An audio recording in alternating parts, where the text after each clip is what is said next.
My name is Adrian Petrillo, and this is my review of the novel The Ballad of Songbirds and Snakes by Suzanne Collins. The novel, The Ballad of Songbirds and Snakes, is from the perspective of a teenage Cornelius Snow whose family used to hold wealth and influence until the war between districts and capital which reduced them to rubble. But with the opportunity to participate in the 10th annual Hunger Games as a mentor, the audience will witness how the experiences and relationships made through these Hunger Games led to Snow's downfall into the cold-blooded dictator many know and hate from the original trilogy. To start with my review, I'll focus on the positives and with that say that the first 88% of this book was fantastic. It presents itself as a story of a boy born into the body of power who slowly begins to see the cracks in his worldview and realize the true evil that his home represents, which is caused by the numerous intriguing and complex experiences, relationships, and romances he forges along the way. One thing that I found particularly enthralling was seeing the complicated thoughts inside of Snow's mind and how they influenced the many decisions he made throughout the story. Also, his co-star, Lucy Gray Baird, was a very intriguing character as the author, Suzanne Collins, does a fantastic job making her a mysterious yet likable protagonist that I couldn't help but root for. Honestly, I would go as far to say that I found her to be the more enjoyable female District 12 Hunger Games victor. Because, as great as the infamous Katniss Everdeen is, Lucy Gray's vibrant nature made for a much more compelling character compared to Everdeen's monotone.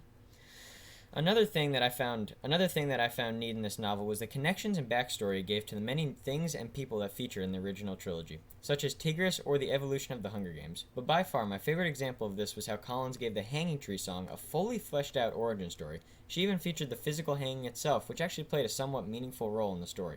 But with these connections and origin stories also came some unnecessary fan service, which leads me on to the negatives of this book.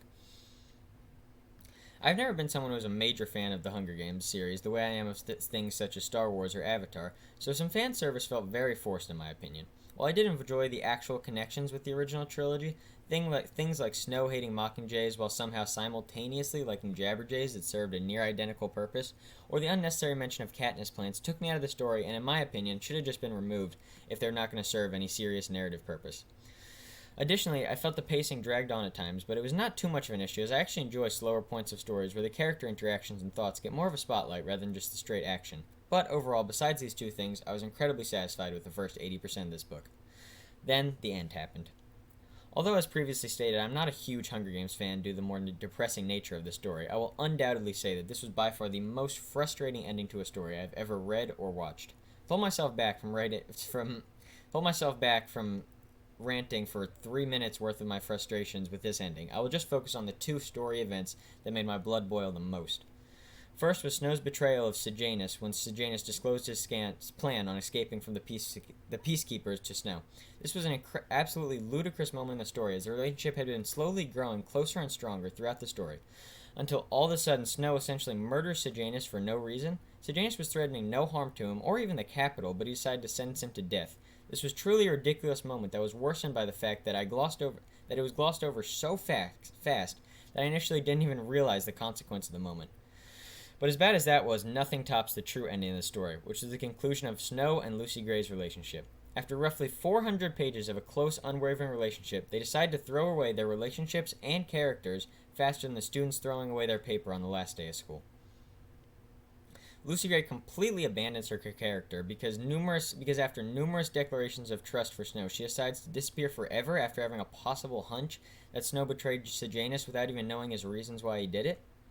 Snow promptly followed suit by deciding that he was willing to murder the girl that he almost threw his future away only 100 pages earlier in order to become a mid-level officer. This decision also completely abandons all the holes that his close friends and family had poked in his view of the capital and what it represents. Truthfully, this is just the tip of the iceberg, as there is a seemingly infinite list of reasons why this ending was completely void of sense. But to prevent my endless rant, I will conclude the negatives with my overall take on this story. It appears that Suzanne Collins really loved the world she built in the original trilogy, along with the Hunger Games leading to the overthrowing of the capital storyline. So, for the first 80% of this story, she crafted what seemed to be an alternate timeline where it was actually a capital-born person acting as the protagonist in their downfall. But, down to the final stretch, she saw the huge claws of continuity crashing down onto her and remembered that this was a villain origin story to a pre-existing character, not an alternate timeline, which caused her to take one of the most abrupt 180s I have ever witnessed in storytelling. Rating this book out of 5 stars, I would give it a 3. It was a fantastic read for the majority of the story and seemed destined for a 4.5 through 5-star rating until it crashed in the waning moments. I am someone who especially values a good ending, as I believe that it can truly elevate a subpar story, or, in this case, cast a shadow on a mostly great one. I would recommend this novel to a very select audience, which includes diehard fans of the Hunger Games series as a whole, and people who deeply believe that stories are about the journey, not the destination. First, the diehard fans will appreciate this book, as despite its flaws, some of the connections and backstories it provides for things in the original trilogy are just too intriguing to overlook. Next, I will also recommend this book to anyone who does not put too much stock into endings. People who enjoy just taking a ride with intriguing characters, no matter how it concludes, will love this book. But for those looking for a conclusive story that satisfies start from finish, this is sadly not one that I would recommend.